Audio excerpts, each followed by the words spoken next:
Are you wasting time recreating the same Notion pages over and over? Let me show you a simple trick that can save you hours and make your workspace way more efficient. In this next short Notion for Beginners video, I'll show you how to set up page templates so that you don't have to keep duplicating work. Let's get started.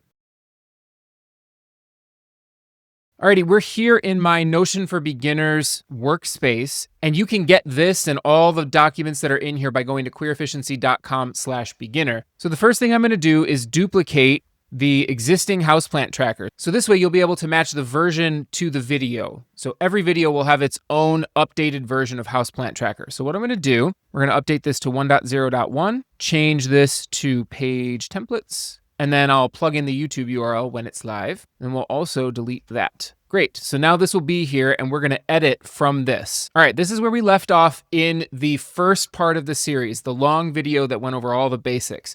This one, we're gonna create a page template so that we don't have to keep duplicating work all the time. The reason you'd wanna do this is as you're creating records, if you find yourself plugging in the same details every single time, a template is the way that you'll save that hassle when you go to create the page. They'll already be created for you.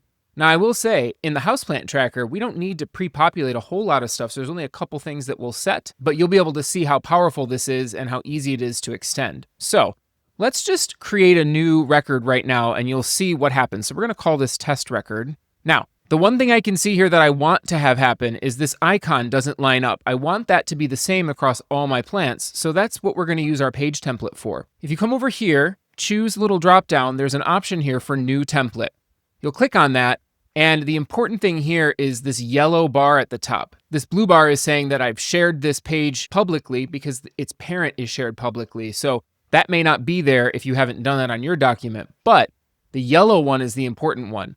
This yellow bar tells us we're editing a template. So anytime you modify this, you're changing the root template. So the one thing that we want to modify in this is adding the icon. So we're going to set this icon. We'll search for it. We'll set it and set it to green. Now, whenever we use this template, it will pre-populate the icon. The rest of the properties we don't really need to fill out. We could give this a name. I'll show you why I don't love that in just a second. Typically, I just leave it blank, but you'll see why in just a second.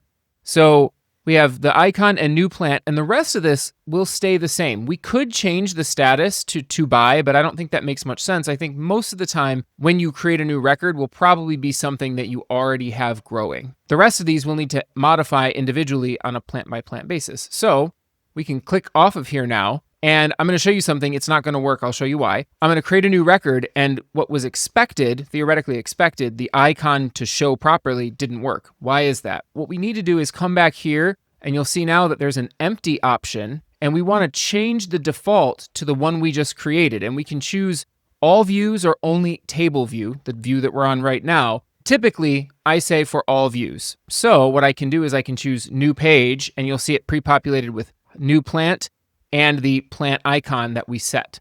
Now, this is where I mentioned before, I don't really love when it says new plant. So let me show you what I do instead. I'm going to edit this, and I'm just going to delete what's there. So now it will read as new page, that's fine. But when I create something new, it just lets me start typing instead of having to delete and overwrite the new plant that's there.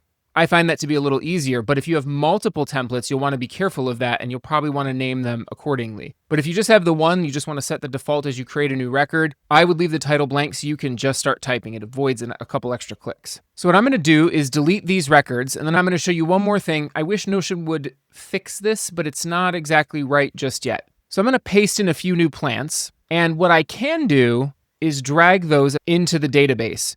You'll notice that it's not applying the template that we just set. And unfortunately, there's not really a great way to do that in batch. When I create a new page manually, we'll just replicate Jade, and I could hit Shift Enter and create multiple records in the database manually. They will all take the template, but these don't. And so what you have to do if you drop in a bunch of data like this, you need to open the record and choose its template. And then you can click through each one. And when you're in a database, if you come up here, you can toggle between next page and previous page. So I can go next, next. And there's also a keyboard shortcut. If you hit Alt-J on your keyboard, that will allow you to jump to the next plant as well. So as I said in the introduction, this is a very short video because templates are really straightforward. You can basically set up the document with stuff that pre-populates, and every time you create a new record using that template, it will duplicate all of that. I guess I can add one more thing that we didn't cover. In addition to the properties, you also can add things to the body. Data you want to fill out every time. I just got done setting up a new template for my video creation where it has all the sections that I want, and it basically creates a form. So every time I create a new record for the next video, all of those values pre-populate, so I don't have to write it out every time or remember it. So you can enter any combination of text, blocks, etc. into the body of the template, and those will carry through as well. But for our houseplant tracker, this is all we really needed to do, was change those couple values, and now at least our icon will appear properly every single time we create a new record in the database. As a reminder, you can head over to queryefficiency.com/beginner. These versions will be here now, and then the YouTube link will also be there once you get to it. And as I mentioned, we'll just keep a running list of every version of Houseplant Tracker that corresponds with the video, and you can get all of them here by going to queryefficiency.com/beginner. All right, templates are sorted, but what about making the data a little bit more intuitive to navigate? Stick around, because in the next video in the Notion for Beginners series, I'm going to show you how to group your data, and also, brand new to Notion as of right around when this video is recorded, how to highlight things so you can spot things at a glance. So that's in the next video in the series, and I will see you over there.